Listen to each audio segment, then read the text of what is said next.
वाहिगुरु जी का खालसा वाहिगुरु जी की फतेह। वाहिगुरु जी का खालसा जी, वाहिगुरु जी की फतेह जी। हाँ जी वीर जी, भगत कबीर जी की वाणी है। हाँ जी वाणी है कबीर बीज की। अच्छा अदर दीप गगन गुफा में है निज वस्तु सारा, ज्योत स्वरूपी अलख निरंजन धरता ध्यान हमारा। अच्छा जी इस पे विचार करनी है जी। कि ये वाणी में कबीर साहब क्या कहना चाहते हैं, क्या फरमाते हैं। नहीं फरमाते तो ठीक है, लेकिन इसकी क्या जरूरत पड़ गई?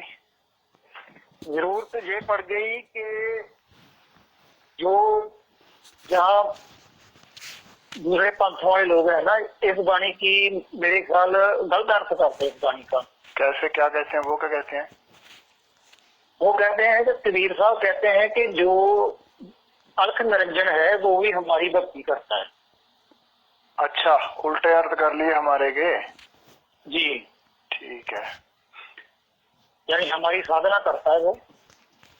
अच्छा, वो भी हमारी साधना करता है, ठीक है जी देखिए, ऐसा है कि जो कबीर जी की वाणी है ना, जी इसमें वो कहते हैं कि ज्योत स्वरूपी जी अलख निरंजन, कि जो ज्योत है ना, जो सदा ही ज्योत रूप ही रहता है, जी शरीर धारण नहीं करता, जी ज्योत स्वरूपी, वो सदा ज्योत रूप ही रहता है। जी वो कौन है? वो अलख है, उसके बारे में लिखा नहीं जा सकता, जी वो अलख है। अब इन्होंने एक बात इसमें और ऐड कर दी है, ये तो चलो जो हम इस पे बात कर रहे हैं तो चल ही रही है हमारी, इसको तो क्लियर करेंगे। ये एक बात और भी करते हैं, एक वाणी और भी बोलते हैं जिसमें ये कहते हैं एक लखाए। जी तो कबीर जी इस वाणी में तो कह रहे हैं कि वो अलख है, बिल्कुल। और ग्रंथ की वाणी में भी उनका एक शब्द है कबीर जी का, वो कहते हैं अलख ना लखया जाए, जी कि वो अलख है। अलख इसीलिए क्योंकि उसके बारे में लिखा नहीं जा सकता। जी जैसे आंखों से ये दर्शन करने की बात करते हैं ना कि फलान व्यक्ति को कबीर जी मिल गए, फलान व्यक्ति को मिल गए, जी ऐसे उसका दर्शन नहीं किया जा सकता। जी दर्शन तो जिसने दर्शन करने हैं ना, जी जब ये खुद शरीर छोड़ देता है, इसके खुद के दर्शन नहीं होते। जी इस बात को थोड़ी सी और क्लियर कर दूं, जो मैंने बात बोली है। जी जी जब आत्मा शरीर छोड़ देती है, जी आत्मा के ही दर्शन नहीं होते, आत्मा ही नहीं नजर आती बिल्कुल। आंखों से। जी तो जो आत्मा के अंदर है जी उसके दर्शन कैसे हो जाएंगे? वो कैसे नजर आ जाएगा आंखों से? जी शरीर छोड़ने के बाद तो ये हमें खुद ही नजर नहीं आता। अगर नजर आ जाए, जी फिर इसका सोग ना हो, फिर पता चल जाए कि कुछ भी नहीं मरता, बिल्कुल। उसके दर्शन होते हैं तीसरी आंख से। जी तो कबीर जी कहते हैं अलख है, ये कहते हैं लखाव करवा दो। जी लखाव कैसे करवा दोगे? अगर लखाव करवा दोगे फिर उसके बारे में लिखा जा सकता है, उसके दर्शन किए जा सकते हैं। बिल्कुल वो बिल्कुल। अलख है, इसीलिए अलख कहा है। जी जी निरंजन है, जी अंजन होता है शरीर। जी कबीर जी कहते हैं अंजन माहे निरंजन रही है। जी इस शरीर के अंदर रहते हुए भी शरीर से परे रहे, आपे में आप समाया रहे, जी जी शरीर के साथ ना जुड़े। जी मैं शरीर हूं ये ना माने, जी ज्योत के लेवल पर जीवन जिए। अंजन ज्ञान को भी क्या है? गुर ज्ञान अंजन गुर दिया। जी जब हम आंखों में डालते हैं ना सुरमा या काजल जिसको कह देते हैं, जी वो उस ज्ञान को भी अंजन कहा है। जी ये शरीर अंजन है, जो सदा ही ज्योत रूप रहता है, स्वरूप रहता है जिसका, जी वो निरंजन है। जो माया से परे है, निरंजन का मतलब है माया से परे, माया के साथ जुड़ता ही नहीं, नर अंजन। जी जी जो माया से परे ही रहता। अब स्वरूप तो उसका श्रेष्ठ रूप है जी उसका जो रूप है ना वो श्रेष्ठ रूप है, ऐसा रूप नहीं है जैसा माया का रूप होता है। ये तो माया है जी बाहर जितने रूप हैं ये माया के रूप है। जी उसका जो रूप है वो स्वरूप श्रेष्ठ रूप है, जिसको जैसे हम कह देते हैं ना कि वो शरीर कभी धारण करता ही नहीं है, माया के साथ जुड़ता ही नहीं। इसीलिए तो हम उसे कहते हैं कि माया से अलिप्त है। जी माया में लिप्त नहीं है, अगर शरीर धारण करता है तो फिर वो माया में लिप्त है। जी जी इसीलिए उसको निरंजन कहा है। तो ये पूरी वाणी होगी ज्योत स्वरूपी, जो सदा ही ज्योत रूप रहता है, कभी शरीर धारण नहीं करता। अलख, वो अलख है, उसके बारे में लिखा नहीं जा सकता। निरंजन, जी वो निरंजन है। जी इस शरीर को चलाने वाला वही है, उसकी इच्छा से चलता है। जो आत्मा है ना, जो अब शरीर कहने का भाव है ना हमारा, जी वो 5 तत्व के कपड़े से नहीं है। ये कपड़ा है। जी कपड़े के अंदर जो देही गुप्त है, जिसको आत्मा कह देते हैं या जिसको मन कह देते हैं, जी वो हमारा शरीर है, वो हमारी देही है। लेकिन वो विदेही देही है, ऐसी देही नहीं है। देही तो है लेकिन विदेही है। उस शरीर को, आत्मा को चलाने वाला वो है जी जिसको कहते हैं ना आत्मा जिसकी इच्छा में चलती है, जी वो चलाने वाला वो है। तो उसका जो रूप है वो श्रेष्ठ रूप है, सदा ही ज्योत रूप रहता है। और नानक साहब ने भी एक वाणी में कहा है, जी भट्टों की वाणी है वो, भट्ट साहबान की, उसमें भी शब्द आता है, उसके भी इन्होंने गलत अर्थ किए हैं। जैसे ये वाणी है ना, अब ज्योत स्वरूपी अलख निरंजन धरता ध्यान हमारा। जी अब यहाँ पे उन्होंने कहा हमारा, जी तो हमारा क्यों कहा, मेरा क्यों नहीं कहा? कबीर की अगर बात होती जी तो वो कहते कि मेरा ध्यान धरता है, वो हमारा क्यों कहा वहां पे? जी सबसे बड़ी बात है ये हमारा। जी जी जो परमेश्वर है, जी जो हरि है, हर परमेश्वर तो चलो हरि से भी पीछे है, जो हरि है, हरि को हम सबका ध्यान है। कबीर जी ये बात कह रहे हैं, वो हमारा सबका ध्यान धरता है। जी इन्होंने बात कर दी कि वो कबीर का ध्यान करता है, कबीर का ही नहीं, वो हम सबका ध्यान करता है। उसके ध्यान में हम सब हैं। बिल्कुल बिल्कुल। अब नानक साहब की वाणी है ऐसे ही, जैसे ये वाणी है नानक साहब की वैसे वाणी है ग्रंथ साहब में है, नानक साहब के बारे में है वो वाणी। जी वो कहते हैं ज्योत रूप हरि आप गुरु जी नानक कहायो। जी वो कहते हैं कि जो हरि है वो सदा ज्योत रूप है और वही गुरु है। जी नानक कहायो, नानक से भी यही बात कहलवाई है कि गुरु वो है। जी अब ये तो बात होगी क्लियर कि नानक साहब से, नानक साहब ने भी कहा कि मैं दास हूं, जी कबीर साहब ने भी कहा मैं दास हूं। बिल्कुल। तो इन्होंने दास कहा तो इन्होंने बना दिया, इस वाणी को पढ़ते हैं कि ज्योत रूपी हरि आप गुरु नानक। जी ये ऐसे पढ़ते हैं वाणी को, वाणी का सत्यानाश ही कर देते हैं सारी का। बिल्कुल जबकि वाणी ऐसे है ज्योत रूपी हरि आप गुरु, जी जो सदा ही ज्योत रूप रहता है हरि, वही गुरु है। उसी को गुरु मानना, व्यक्ति को गुरु मत मानना। जी व्यक्ति गुरु नहीं होता। वो ये बात कर रहे हैं। बाणी बाणी तो सर ये कच्ची हो गई ना, जैसे सतगुर पूरा सोई कहावे, दो अक्षर का भेद बतावे, एक छुड़ावे एक लखावे। ये तो कच्ची वाणी है। हाँ कच्ची हो गई ना, फिर ये तो लिखने की बात हो गई। जैसे ये वाणी इसको पढ़ते हैं जी कि दो अक्षर का भेद बतावे, जी वो वहां पे अक्षर है ही नहीं, जी वहां पे अक्षर है। जी जो अज्ञान है ये भी अक्षर है, ये भी खरता नहीं है। जी खरने का मतलब है खत्म नहीं होता। बिल्कुल। जो ज्ञान है ये भी खरता नहीं है। जी इसीलिए तो कभी तो भक्तों की बारी आ जाती है, जब भक्त बोलते हैं तब ये सारे आगे आगे चल पड़ते हैं।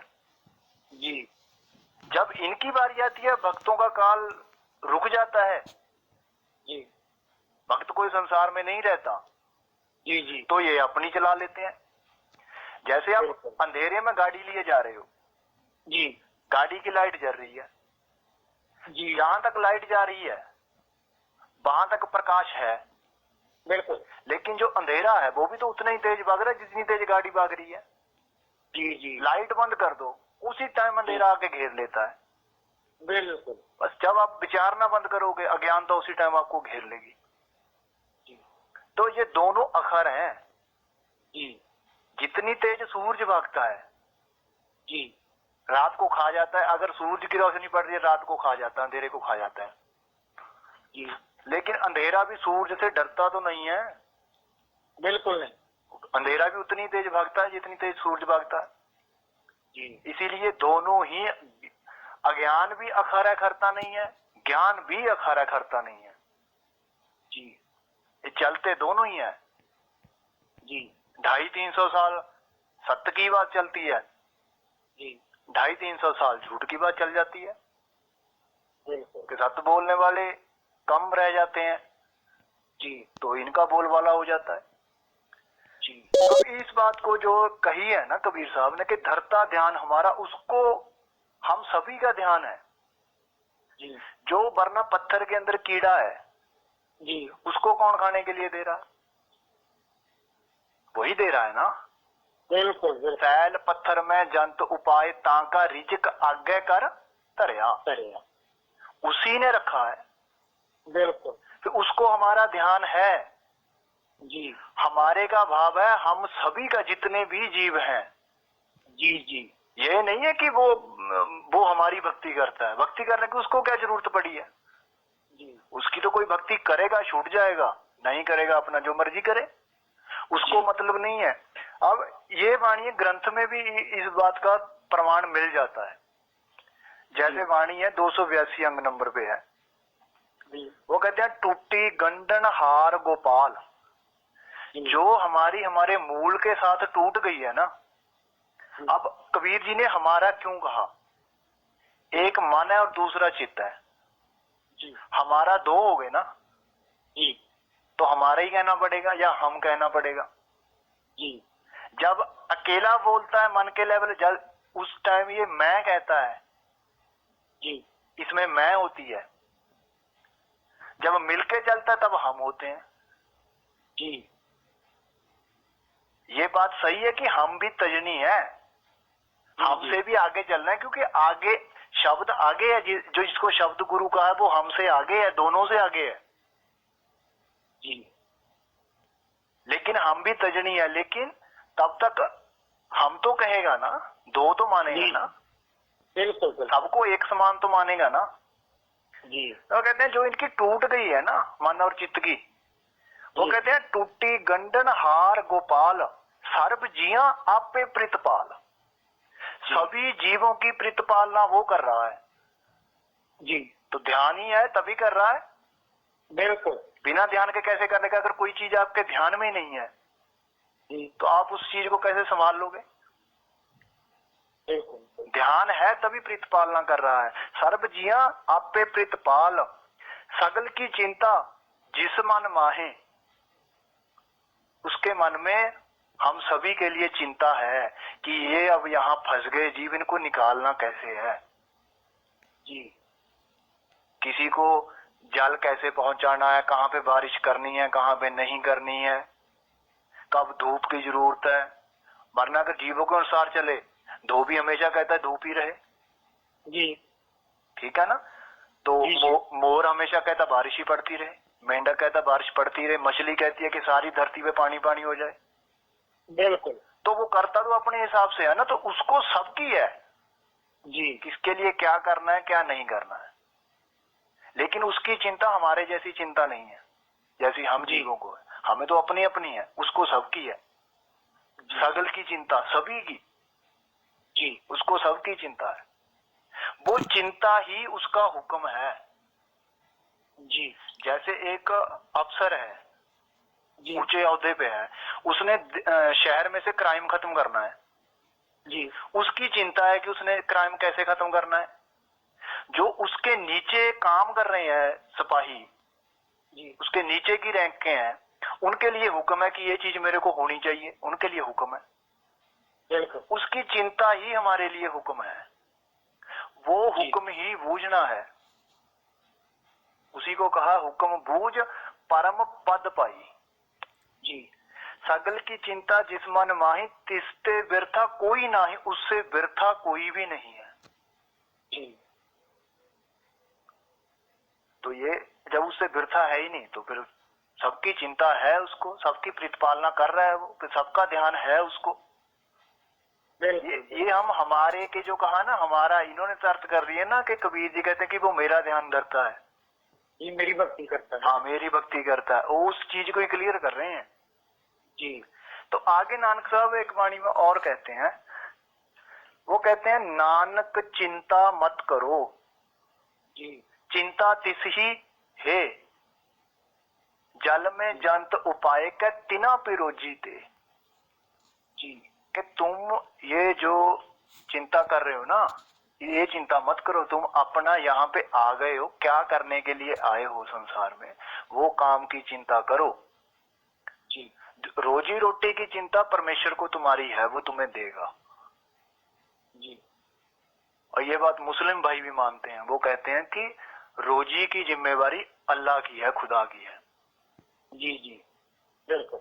तो ये सभी के लिए उन्होंने कह दिया कि तुम चिंता इस चीज की मत करो, वो पत्थर में बैठे कीड़े को दे रहा है, कहां कहां पे अनाज पहुंचा रहा है, कैसे पहुंचा रहा है, वो तो सारी चिंता उसको है। जी समुद्र का पानी कैसे भाप बनता है, पहाड़ों पे जाके बारिश बनती है, वहां पे बर्फ बन जाती है, जरूरत पड़ने पे उसका पानी बनता है, नीचे आता है, कितने जीवों को पीने के लिए मिलता है, प्यास बुझाता है, फिर समुद्र में मिल जाता है। बिल्कुल। तो ये कैसे कर रहा है, इसको तुम मत सोचो, तुम अपना काम करो, वो सबके लिए कर रहा है, उसको सबकी चिंता है।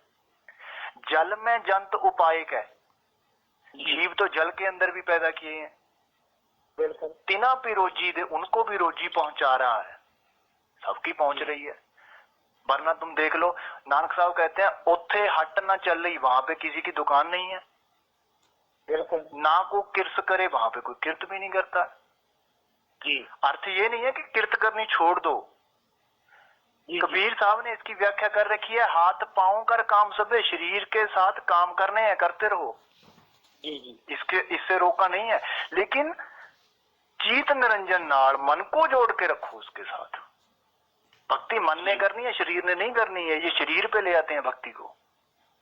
जी तो ये बात कर रहे हैं कबीर जी।